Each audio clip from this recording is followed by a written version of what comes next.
नमस्कार दोस्तों, स्वागत है आपका मेरे चैनल पे। दोस्तों, इंडियन नेवी का प्लान था लैंडिंग प्लेटफॉर्म डॉक खरीदने का, जो कि 4 की संख्या में खरीदे जाने थे। लेकिन अब बजट की कमी की वजह से इंडियन नेवी 2 ही ऐसे लैंडिंग प्लेटफॉर्म डॉक को खरीदेगी। आज इसी की बात करेंगे। चलिए दोस्तों, शुरू करते हैं।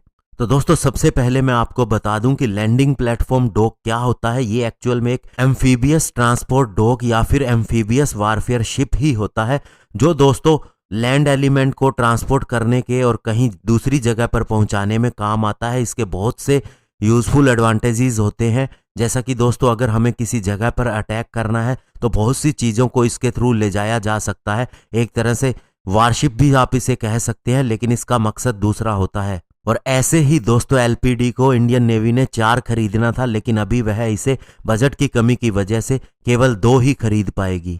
अभी दोस्तों जो सूत्रों से खबर मिल रही है कि इसके लिए एक आरएफपी यानी कि रिक्वेस्ट फॉर प्रपोजल भेजा जा सकता है नई स्पेसिफिकेशन के साथ में, और 2 ऐसे शिप के लिए। लेकिन ये भी कहा जा रहा है कि इसके बाद में फ्यूचर के लिए 2 अन्य एलपीडी खरीदने के लिए फिर से टेंडर जारी किया जा सकता है। और दोस्तों इसके पास्ट के पीछे अगर जाएं तो आपको पता लगेगा कि 2013 से ये प्रक्रिया शुरू हुई थी, जब पहली बार प्राइवेट शिपयार्ड को बोला गया था कि 4 एलपीडी बनाने हैं, 20,000 करोड़ का बजट है। लेकिन दोस्तों तब से लेके अब तक 9 बार इसके अंदर एक्सटेंशन हुई, और एक बार बिड्स को भी दोबारा से सबमिट किया गया 7 साल के अंदर, और सितंबर मंथ के अंदर इसे विड्रा कर लिया गया। और इस साल दोस्तों सीएजी की रिपोर्ट में भी ये कहा गया कि ये नेवी का बहुत बड़ा फेलियर है कि सब कुछ 2010 के अंदर डिसाइड हो गया था, इनका एक्विजिशन किया जाना था, लेकिन फिर भी वो नहीं किया जा सका। लेकिन दोस्तों नेवी की भी गलती नहीं है। लास्ट ईयर जो यूनियन बजट था उसके अंदर नेवी को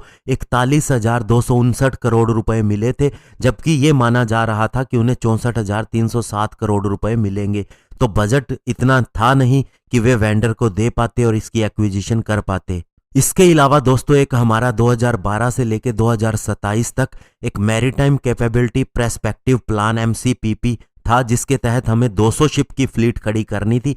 लेकिन वो दोस्तों केवल अब 175 शिप तक ही रह गई है, और करंट स्ट्रेंथ हमारी 150 शिप की है सबमरीन के साथ में। और अभी दोस्तों नेवी जो रीप्लान कर रही है उसके अंदर ये भी देखा जा रहा है कि हमारे पास कितने ट्रेन ट्रूप्स हैं जो एम्फीबियस ऑपरेशन के अंदर जा सकते हैं, और उसके लिए हमें कितने शिप की रिक्वायरमेंट है। क्योंकि अभी भी नेवी के पास ऐसे 5 बड़े लैंडिंग शिप टैंक्स हैं, 2 मीडियम एलएसटी हैं, और इसके अलावा 8 तरह के लैंडिंग क्राफ्ट यूटिलिटी बोट्स भी हैं, जो कि एम्फीबियस ऑपरेशन के अंदर काम आ सकते हैं।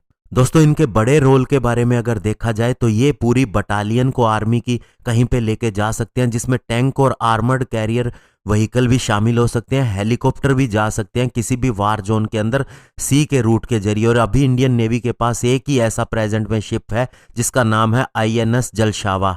वहीं दोस्तों अगर हम दूसरे देशों की बात करें तो उन्होंने काफ़ी ज़्यादा एडवांसमेंट इस क्षेत्र के अंदर हासिल कर ली है। स्पेशली अगर चाइना की बात करें तो वह अपने टाइप 71 एलपीडी के द्वारा अफ्रीकन कंट्रीज़ में, जहां उसका बेस है जिबूती के अंदर, वहां भी मिलिट्री इक्विपमेंट भेजता है और अपना ब्लू वाटर कैपेबिलिटी का एक सपना जो है वो भी पूरा कर रहा है। इसके अलावा दोस्तों यूएस नेवी भी सन 2000 से अपने सैन एंटोनियो क्लास की एलपीडी के ऊपर काम कर रही है, और ये vessel 3 ship amphibious ready group के रूप में भी फंक्शन कर सकता है, जो कि दोस्तों एक लार्जर जॉइंट टास्क फोर्स होगी। तो ऐसे में दोस्तों अभी इंडियन नेवी अपने हिसाब से सारी चीज़ें पूरी कर रही है, और नेवी का शुरू से ही इंडिया का ऐसा रहा है सिस्टम कि इसने बहुत ज़्यादा कैपेबिलिटी जितने इसको सोर्सेज मिलते हैं उसी के अंदर डेवलप की है।